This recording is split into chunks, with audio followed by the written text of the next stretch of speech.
नमस्कार दोस्तों, आप सभी का हमारे चैनल स्टडी इन बिहार में स्वागत है। नमस्कार दोस्तों। आज के इस खास विश्लेषण में हम एक ऐसी कहानी पर बात करने वाले हैं जो किसी हॉलीवुड थ्रिलर से कम नहीं है। जरा सोचिए, एक तरफ है दुनिया की सबसे बड़ी महाशक्ति अमेरिका और उसके कड़े प्रतिबंध, और दूसरी तरफ है ईरान।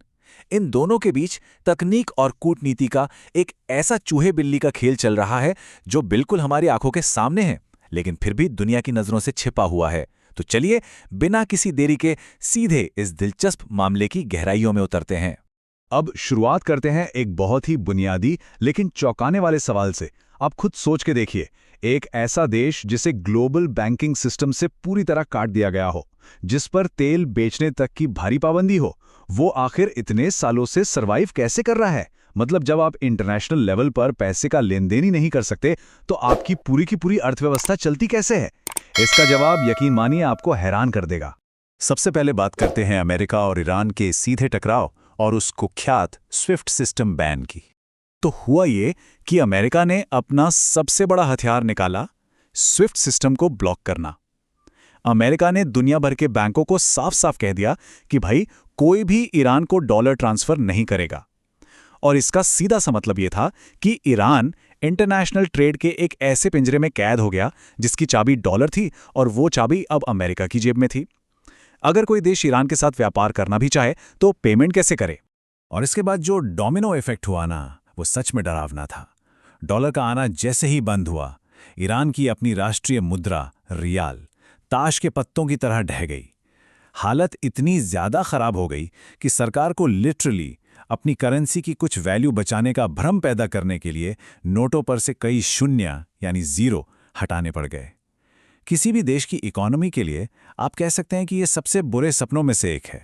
अब यहां से कहानी में एंट्री होती है क्रिप्टो की। चलिए समझते हैं करेंसी और कमोडिटी का ये पूरा मैकेनिज्म काम कैसे करता है। ये वाला पॉइंट बहुत ही इंटरेस्टिंग है। देखिए, हम और आप या आम दुनिया क्रिप्टो को कैसी देखती है? एक इन्वेस्टमेंट या कमोडिटी की तरह, राइट? हम इसे खरीदते हैं और प्रॉफिट का इंतजार करते हैं। लेकिन ईरान ने यहां बिल्कुल आउट ऑफ द बॉक्स सोचा। उन्होंने इसे एक प्रॉपर करेंसी की तरह इस्तेमाल करना शुरू कर दिया। जब अमेरिका डॉलर को कंट्रोल कर रहा था, तो ईरान ने एक ऐसा रास्ता चुना जिसे कोई रेगुलेट ही नहीं कर सकता था। बिना किसी ट्रेडिशनल बैंक के, बिना स्विफ्ट के, सीधे पेमेंट। ये डॉलर को बाईपास करने के लिए उनका एक अचूक हथियार बन गया। तो आखिर ईरान का यह पूरा मास्टर प्लान था क्या? आइए उनकी सीक्रेट डिजिटल इकोनॉमी पर करीब से नजर डालते हैं। अगर हम इस टाइमलाइन को देखें तो पूरी पिक्चर क्लियर हो जाती है। 2018 में जब ट्रंप प्रशासन ने CATSA के तहत कड़े प्रतिबंध लगाए तो ईरान छटपटा गया। उन्होंने चीन और रूस के साथ बात शुरू की। 2019 में ऑफिशियली सरकारी सपोर्ट के साथ ईरान ने क्रिप्टो माइनिंग शुरू कर दी। हाँ, 2021 में भयंकर बिजली कटौती के चलते उन्हें थोड़ा ब्रेक लेना पड़ा, लेकिन 2022 आते आते उन्होंने पूरी आक्रामकता के साथ इसे फिर से चालू कर दिया। अब जरा इस नंबर पे गौर कीजिए, 4%। ये कोई छोटी मोटी बात नहीं है। ईरान, जो कि एक बड़ा तेल उत्पादक है, वो अपने कुल एक्सपोर्ट होने वाले तेल का 4% हिस्सा सिर्फ और सिर्फ बिजली पैदा करने के लिए जलाने लगा। और अब सोच रहे होंगे कि ये बिजली जा कहाँ रही थी? ये जा रही थी सीधे उन विशाल क्रिप्टो माइनिंग फैक्ट्रियों में जो सरकार ने खुद देश भर में स्थापित करवाई थी। इससे आप उनके इस डिजिटल बाईपास के कमिटमेंट का अंदाजा लगा सकते हैं। और इस पूरी जद्दोजहद का रिजल्ट लिटरली माइंड ब्लोइंग था। सरकार ने आम जनता को भी माइनिंग करने को कह दिया। एक वक्त ऐसा आया जब हर 7 में से एक ईरानी नागरिक क्रिप्टो बना रहा था।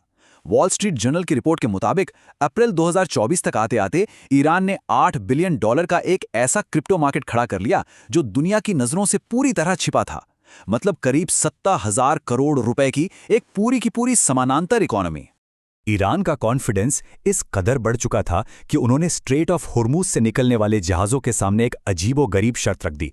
उन्होंने कहा, भाई, यहां से गुजरने वाले हर बैरल तेल पर आपको $1 के बराबर का पेमेंट क्रिप्टो में करना होगा।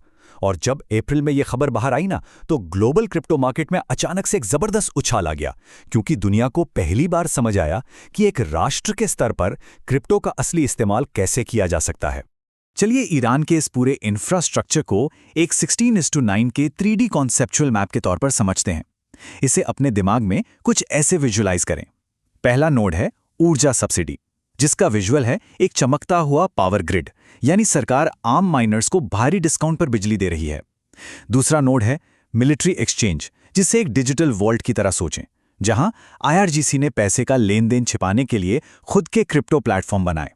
और तीसरा, सबसे खतरनाक नोड है हथियारों का व्यापार, एक डार्क नेटवर्क की तरह, जहां लगभग 3000 तरह के हथियार डार्क वेब पर सीधे क्रिप्टो के बदले बेचे जाने लगे।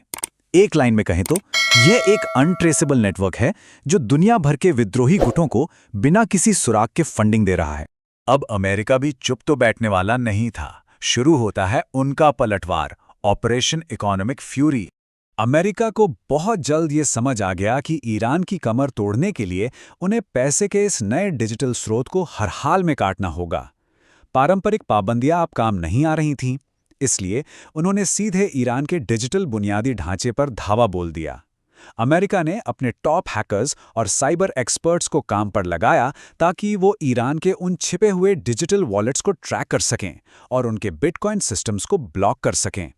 और उनके इस पलटवार का इम्पैक्ट देखिए। अमेरिका ने एक बहुत बड़ी कामयाबी हासिल की। उन्होंने ईरान के लगभग $500 बिलियन, जी हां, $500 मिलियन के क्रिप्टो एसेट्स एक झटके में जब्त कर लिए। इस अदृश्य डिजिटल युद्ध में ईरान के लिए एक बहुत बड़ा और गहरा प्रहार था। और ऐसा मत सोचिए कि यह सब पुरानी बात है। ये चूहे बिल्ली का खेल आज इसी वक्त चल रहा है। हाल ही की रिपोर्ट्स बताती हैं कि अमेरिकी एजेंसियों ने ईरानियों का एक और विशाल क्रिप्टो वॉलेट सीज किया है। इसमें करीब $344 मिलियन की क्रिप्टो करेंसी थी। मतलब साफ है, अमेरिका लगातार इन डिजिटल तिजोरियों की चाबियां ढूंढने और उन पर अपनी पकड़ मजबूत करने में लगा हुआ है। तो इस पूरे खेल का अंत क्या है? क्या ये अमेरिकी डॉलर के लिए एक नया खतरा है? बात करते हैं डी-डॉलराइजेशन के उदय की। ये जो पूरी कहानी हमने अभी डिकोड की ना, ये दरअसल एक बहुत बड़े ग्लोबल शिफ्ट की तरफ इशारा कर रही है, जिसे अर्थशास्त्री डी-डॉलराइजेशन कहते हैं। ईरान ने पिछले 8 सालों से बिना डॉलर के सर्वाइव करके जो मॉडल दिखाया है, दुनिया भर के वो देश उसे बहुत ध्यान से स्टडी कर रहे हैं जो खुद पाबंदियों का सामना कर रहे हैं। चाहे वो वेनेजुएला हो, रूस हो या फिर ब्रिक्स के दूसरे सदस्य देश, ये सब अब क्रिप्टो को अमेरिकी डॉलर के एक परमानेंट सब्स्टिट्यूट के रूप में बहुत सीरियसली टटोल रहे हैं। और यहीं से हमारा आज का ये विश्लेषण एक बहुत ही गंभीर और महत्वपूर्ण सवाल पर आकर खड़ा होता है। क्या सच में आने वाले समय में क्रिप्टो करेंसी इन भारी प्रतिबंधों वाले देशों और ब्रिक्स राष्ट्रों के लिए अमेरिकी डॉलर की जगह ले लेंगे? ईरान के इस प्रयोग ने बेशक दुनिया को एक नया रास्ता दिखा दिया है, लेकिन क्या ये रास्ता ग्लोबल इकोनॉमी और अंतर्राष्ट्रीय कूटनीति के नियमों को हमेशा के लिए बदल कर रख देगा? ये कुछ ऐसे सवाल हैं जिन पर हमें जरूर सोचना चाहिए। आज के इस विश्लेषण में बस इतना ही। हम आगे भी ऐसे ही फैक्ट्स आपके लिए डिकोड करते रहेंगे।